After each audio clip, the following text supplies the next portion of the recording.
नमस्ते साथियों, आप सभी का इस सुरक्षा प्रशिक्षण वीडियो में स्वागत है।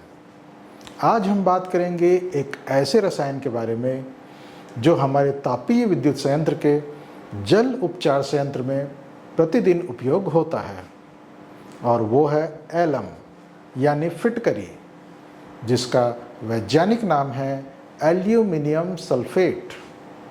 इस वीडियो को देखने के बाद आप जानेंगे कि एलम क्या होता है, इसका उपयोग क्यों किया जाता है, इससे क्या क्या खतरे हो सकते हैं, इसे सुरक्षित तरीके से कैसे उपयोग करें, दुर्घटना होने पर क्या करें और कानूनी जिम्मेदारियां क्या हैं। तो ध्यान से देखिए, क्योंकि यह जानकारी आपकी और आपके साथियों की सुरक्षा के लिए बहुत ज़रूरी है। साथियों, पहले समझते हैं कि एलम आखिर है क्या। एलम यानी एल्यूमिनियम सल्फेट एक सफ़ेद या हल्के पीले रंग का ठोस पदार्थ है। इसका रासायनिक सूत्र है Al2SO4 यह पानी में बहुत आसानी से घुल जाता है और इसका pH मान भी लगभग 3.5 से 4.0 के बीच होता है, यानी यह अम्लीय प्रकृति का होता है। अब सवाल है, हम इसे क्यों उपयोग करते हैं।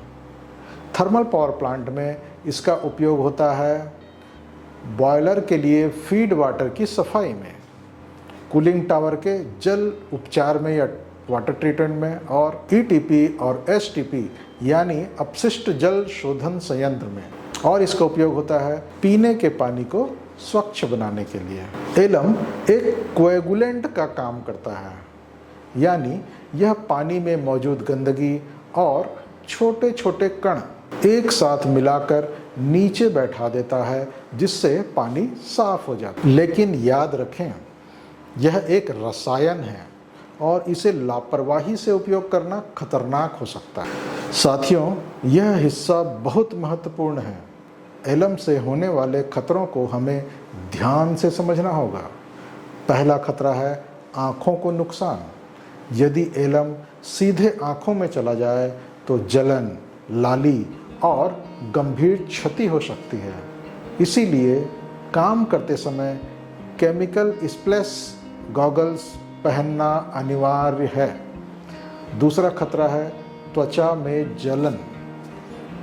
एलम के लंबे समय तक संपर्क में आने से त्वचा में सूजन, लालिमा और रासायनिक जलन हो सकती है। तीसरा खतरा है श्वास संबंधी समस्या। जब एलम की धूल या वाष्प श्वास के साथ अंदर जाती है तो खांसी, सांस में तकलीफ और फेफड़ों में जलन हो सकती है। चौथा है निगलने पर खतरा। अगर गलती से एलम मुंह के अंदर चला जाए तो पेट में दर्द, उल्टी, मतली हो सकती है। पांचवा है पर्यावरण को खतरा। एलम को सीधे नाले या नदी में बहाने से जलीय जीवन नष्ट हो सकता है और जल का pH वैल्यू असंतुलित हो जाता है। और छठा खतरा है भौतिक खतरा।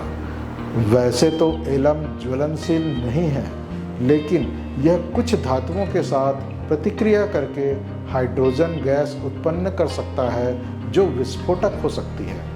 इसलिए एलम को किसी भी धातु के खुले पात्र में न रखें।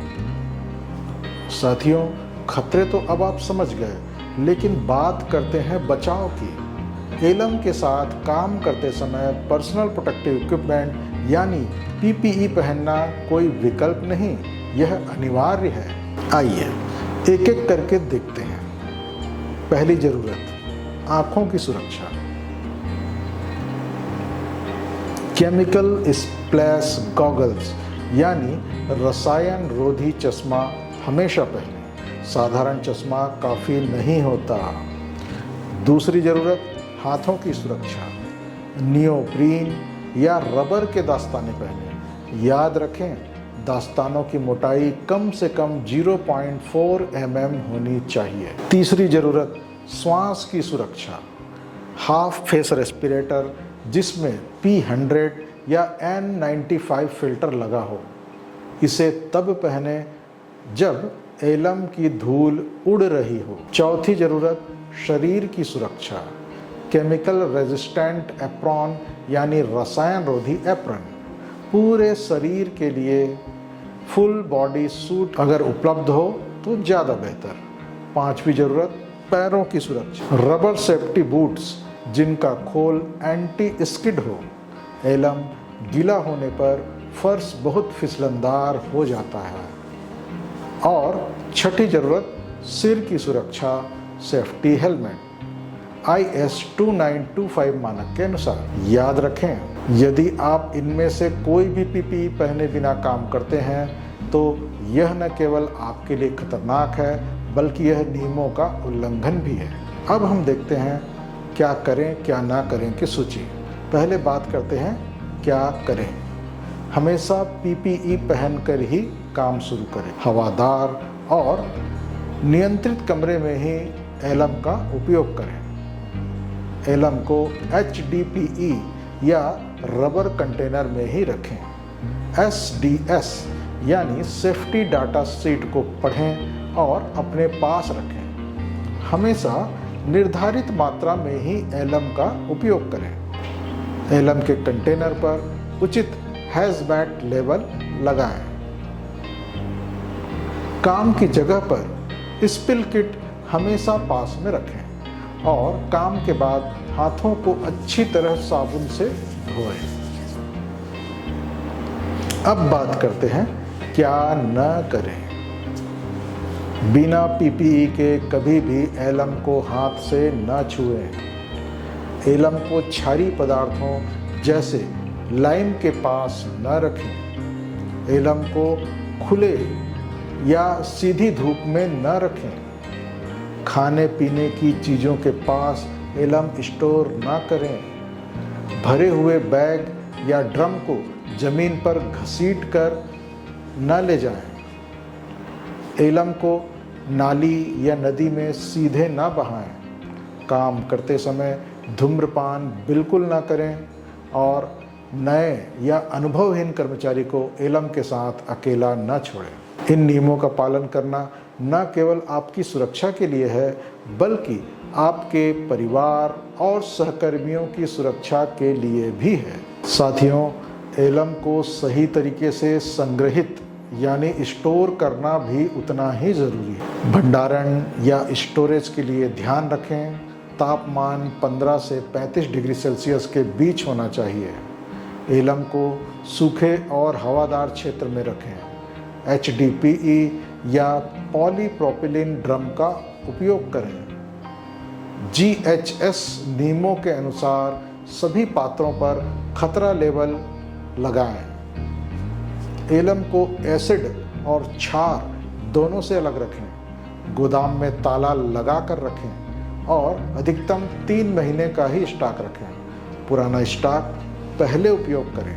अब बात करते हैं परिवहन की। एलम को एक जगह से दूसरी जगह ले जाते समय वाहन पर हेज कैम बोर्ड लगाना अनिवार्य है। UN नंबर 1760 का उपयोग करें और ड्राइवर को SDS सेफ्टी डाटा शीट की प्रति दें ताकि आपातकाल में सही जानकारी हो।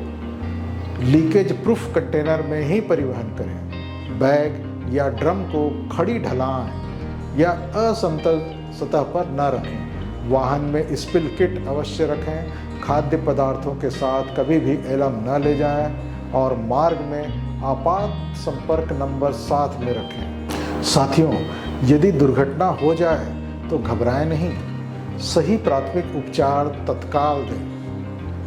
पहली स्थिति, आँख में एलम लग जाए, तुरंत बहते पानी से 15 से 20 मिनट तक आँखें धोएं। यदि कॉन्टैक्ट लेंस पहने हैं तो पहले उसे निकालें। आँखें कभी मलें नहीं, इससे जलन बढ़ेगी। और तत्काल नेत्र चिकित्सक के पास ले जाएं। दूसरी स्थिति, त्वचा पर एलम लग जाए, प्रभावित कपड़े तुरंत उतार दें। साबुन और पानी से कम 15 मिनट तक प्रभावित हिस्से को धोएं। जलन हो तो ठंडे पानी का उपयोग करें और आवश्यकता हो तो चिकित्सक से परामर्श लें। एलम की धूल श्वास में चली जाए, व्यक्ति को तुरंत ताज़ी हवा में ले जाएं। तंग कपड़े ढीले करें ताकि सांस लेने में आसानी हो। यदि सांस न आ रही हो तो CPR दें और तुरंत चिकित्सकीय सहायता को बुलाएं और हॉस्पिटलाइज करें। चौथी स्थिति, अगर एलम निगल लिया जाए। यह सबसे महत्वपूर्ण बात है। उल्टी कराने की कोशिश न करें।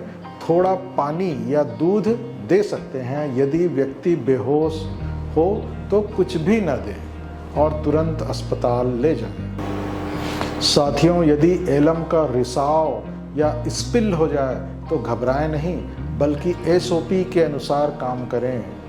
6 कदम हैं जो आपको याद रखने हैं। पहला कदम, सूचित करें। तुरंत अपने सुपरवाइज़र को और सेफ्टी ऑफिसर को सूचित करें। अपने उच्च अधिकारियों को सूचित करें। खुद से समस्या को छुपाने की कोशिश ना करें। दूसरा कदम, क्षेत्र खाली करें। अनावश्यक कर्मचारियों को तुरंत दूर करें। 10 मीटर का सुरक्षा घेरा बनाएं। तीसरा कदम, PPE पहने। स्पिल को साफ करने से पहले पूरा PPE पहने। Goggles, gloves, apron, boot. चौथा कदम, रिसाव रोकें। कंटेनर को ठीक करें या उलट दें। सूखी रेत या मिट्टी से एलम को फैलने से रोकें। पांचवा कदम, साफ करें। न्यूट्रलाइजिंग एजेंट जैसे लाइम का उपयोग करें। सारे कचरे को इकट्ठा करें और उस पर खतरा लेवल लगाएं। छठवां और अंतिम कदम, उचित निपटान।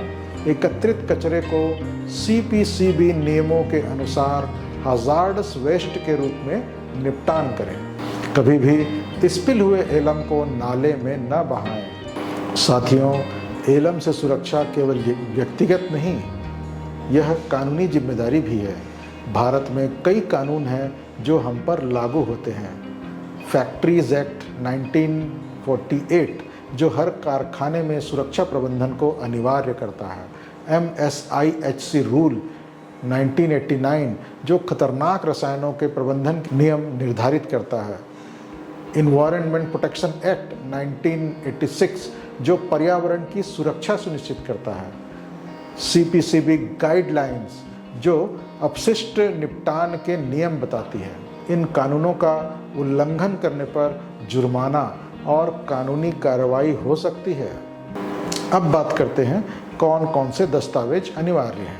SDS या सेफ्टी डाटा सीट, ये हिंदी और अंग्रेजी दोनों में होना चाहिए। दूसरा है केमिकल इन्वेंट्री रजिस्टर, ये कौन कौन सा केमिकल आपके पास कितनी कितनी मात्रा में है। तीसरा, रिस्क असेसमेंट रिकॉर्ड। चौथा, स्पिल रिस्पांस प्लान। पांचवा, PPE इशू और मेंटेनेंस लॉग। अगला है ट्रेनिंग अटेंडेंस रिकॉर्ड।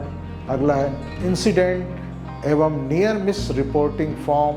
और लास्ट बट नॉट लिस्ट वो है मटेरियल सेफ्टी इंस्पेक्शन चेकलिस्ट। ये दस्तावेज हमेशा अपडेटेड होने चाहिए और उपलब्ध होने चाहिए। किसी भी निरीक्षण में इनकी मांग की जा सकती है। साथियों, अब हम इस प्रशिक्षण के अंत में आ गए हैं। आइए एक बार मुख्य बातें दोहराते हैं। 1. एलम एक उपयोगी रसायन है, लेकिन यह अम्लीय है। इसे हमेशा सावधानी के साथ उपयोग करें। दूसरा, हर बार बिना किसी अपवाद के PPE पहनना अनिवार्य है। तीसरा, सही भंडारण और स्पष्ट लेबलिंग से बहुत सारी दुर्घटनाएं टाली जा सकती। चौथा, प्राथमिक उपचार का ज्ञान जीवन बचा सकता है। इसे याद रखें और अपने साथियों को भी सिखाएं। पांचवा, यदि स्पिल हो जाए तो घबराएं नहीं।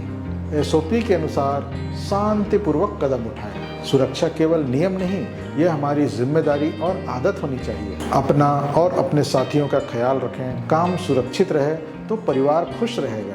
इस प्रशिक्षण वीडियो को देखने के लिए आप सभी का बहुत बहुत धन्यवाद। यदि कोई प्रश्न हो तो अपने सेफ्टी ऑफिसर या सुपरवाइजर से संपर्क करें। जय हिंद, सुरक्षित रहें।